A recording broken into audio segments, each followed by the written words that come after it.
Hey, folks, welcome back. We're still here. We made it. Last night I wrapped up out here in the shop pretty late. Um, I was woken up at 5 a.m. by my wife. She asked me to go check on one of the girls. They're still recovering from RSV. And so I went in there, got her, gave her breathing treatment and all that stuff, and put her back in bed by right at 5 a.m. And before I got back in bed, I just whipped out the phone and I checked my radar app. And of course, I have it. I knew there was supposed to be rain moving through, but I was checking to see if it had hit or it was about to hit. Concerned about the dogs getting outside to go to the bathroom.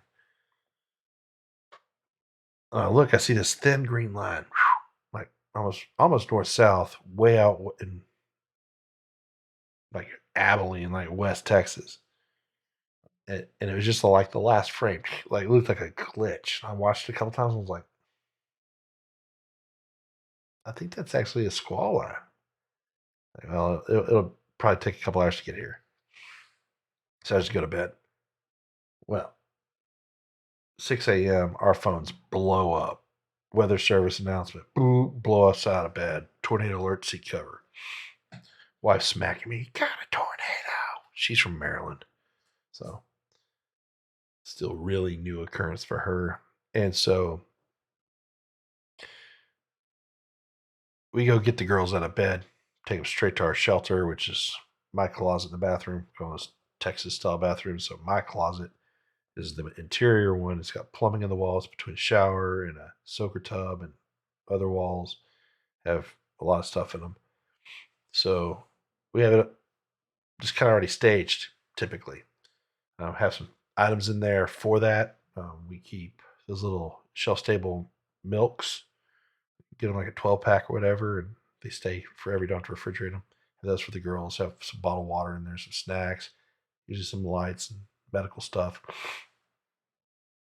One of our dogs has claimed my closet as her apartment and a big dog bed on the floor, which is fine. They some place to sit.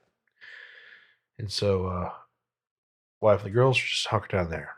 I go back in the other room, throwing her on some real shoes and wearing pants, shoes, wallet, car keys, important stuff on me. Um, I uh, get my wife some clothes. She was like in her underwear. Like, hey, we ain't doing this. I got her some clothes, threw her some shoes. Went and got the girls' shoes too. Important. Um, Diaper bag, all that stuff. So I'm running back and forth while in there. Wife's like, you should get in here. I'm like, babe, it's not here yet. I can look out the window and see it's not here yet. So I'm just using my time. Now it's December. Like, typically in the storm season, like, we have a lot of that stuff already preset in a closet. Well, it's December. We haven't maintained it in a while. Plus, we had such a long drought this year. Um, we didn't get a lot of reps in. Well, I knew our our family car was sitting on the driveway. Typically, we don't leave it out there for storms. We don't want to get it all beat up because then we're really screwed. Um, so I had to straight up the garage to get the car in. I had to secure items out here, my studio. Should have left it a mess. So anyway, I just running down the list and knocking stuff out, dude. And as I'm doing it, I'm texting. I'm texting my family. Now, we're out west of Fort Worth, and if you look on this map over here on my shoulder, if you look at that bottom tornado warning box, that was pointed right at us. And this was a bit earlier in the morning before we got woke up. Um, but that progression just shoot that azimuth. It went right across us, across Fort Worth, in the area you see Keller. It was aimed right at the rest at my family, my older brother, my younger brother, my parents, and then my best friends. Pretty much all live just east of there, north of Grapevine, Flower Mound area, all the way up to Frisco. That's in a line. This one storm is coming at us. It went. It's the same one that touched down at the Joint Reserve Base. The same one that, you know, you see all the video from Grapevine, a couple miles from my brother's house and my parents, who live right next door to my older brother in Colleyville. Yeah. So as I'm doing all this, I'm like I already know. I'm already thinking, all right, this thing, if it skirts us, it's still coming after them. I gotta let them know because it's set. Not even 7 in the morning yet. And so I'm texting I just hit the family text. So this is going to everybody. I'm like, hey, everybody, wake up. We're sheltering now. It's coming your way next. And try to just get them up and alert. Well, yeah. So as I'm running around the house, and I'm heading towards the front door because I'm just wanting to look out front to we face the west. And so I was trying to get a view, to try to see if I can get a line of sight to the storm, see what it looked like. And uh, Doug from American Vindicta calls me. He lives in our area.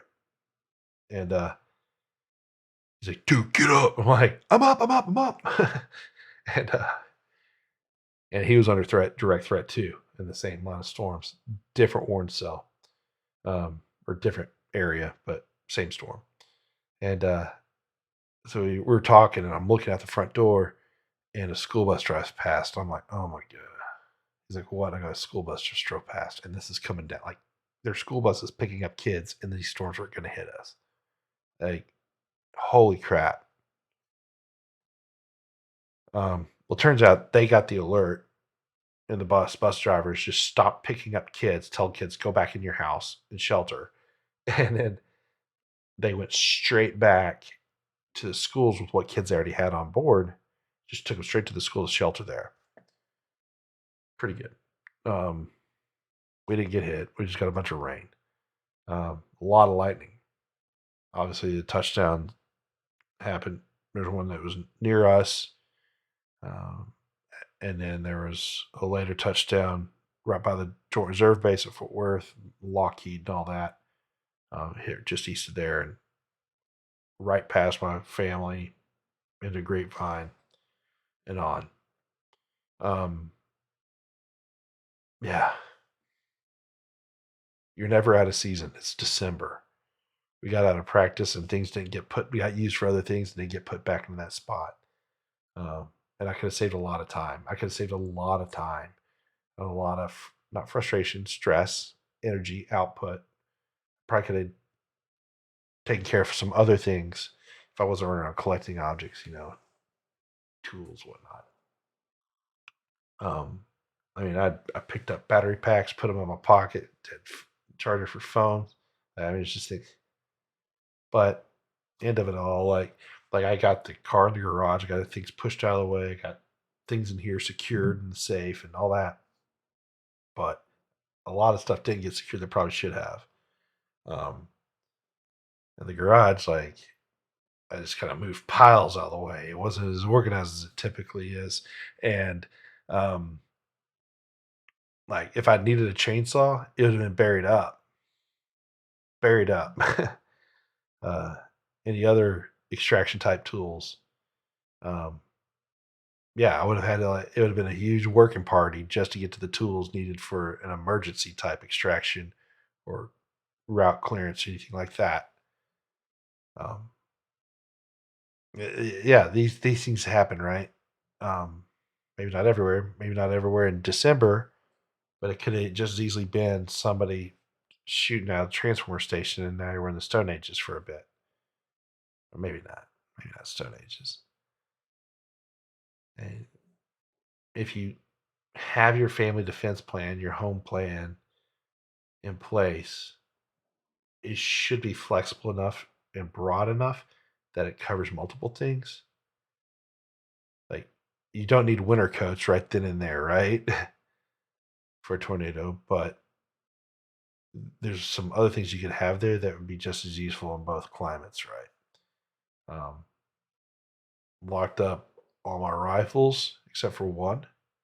And that one rifle, um, I just put it in my wife's closet.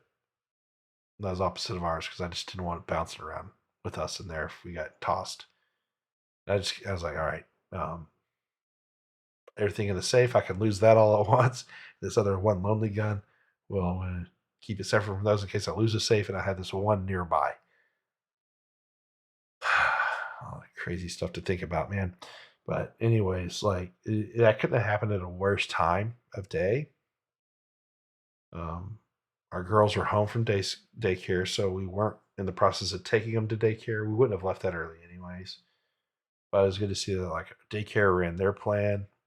We got the automatic text from them saying, "Hey, if your kid's here, they are safe. We have them in shelter now. Power is intermittent. Blah blah blah blah." Just status updates, right? Like, man, that's good to know.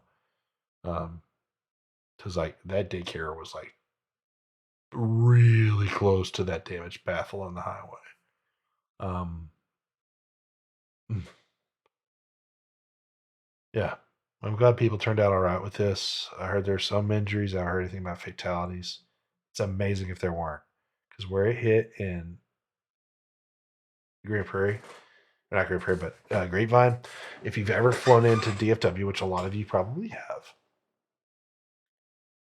if you're coming in the summertime, your landing pattern southerly winds. You're coming in from the north. You come in, you look out there, you see the Gaylord Texan Resort. You see Grapevine Mills Mall. You see the Fellowship.com church roof. Like you see those certain things as you're coming in last minute. The highway below you is 121 and 114. That's where that janker came through. Like it's a highly congested area. It didn't hit the airport, which that would have been a mess. Um, but you saw it. It crossed 121. It crossed 26 and 114, like at rush hour. Yeah, man. Anyways, man, if it had tagged Lockheed Martin, whoa, that is like national security strategic loss that you probably can't even fathom. That's F-35 stuff, and like that's like we're in trouble. But yeah. Anywho, we're still here, and we hope to see you here again sometime soon. So yeah, make sure you have a good weather app on your phone. And I'm not talking about the chart that tells you what color clouds are going to be. I'm talking about real time with a tight interval updated radar, NOAA, radar app, whatever. Get a good one or two of those things. Keep power bricks charged at all times. Uh, and pay attention. Here we got big open country here, but you can still be walled in by trees, not have a good sight line, so it's still useful to have. Where we used to live out east, out in the mountains, like, you didn't have sight lines.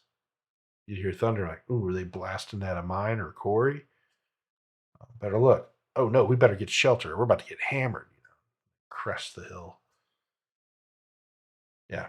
Um, there's there's a lot of things you can do, and not cost you anything really, but just the time and a little bit of money to have it done ahead of time, and then just get the reps in over time and just build as part of your habit. You just instinctively do it. Also, have a good comms plan as far as like have contact with your neighbors. Um, as I was running around the house, I was texting neighbors, "Hey, are you up? If not, get up. Tornado inbound. Shelter." Of the four neighbors I contacted around us, the four I contacted this morning, one was not up. I woke her up.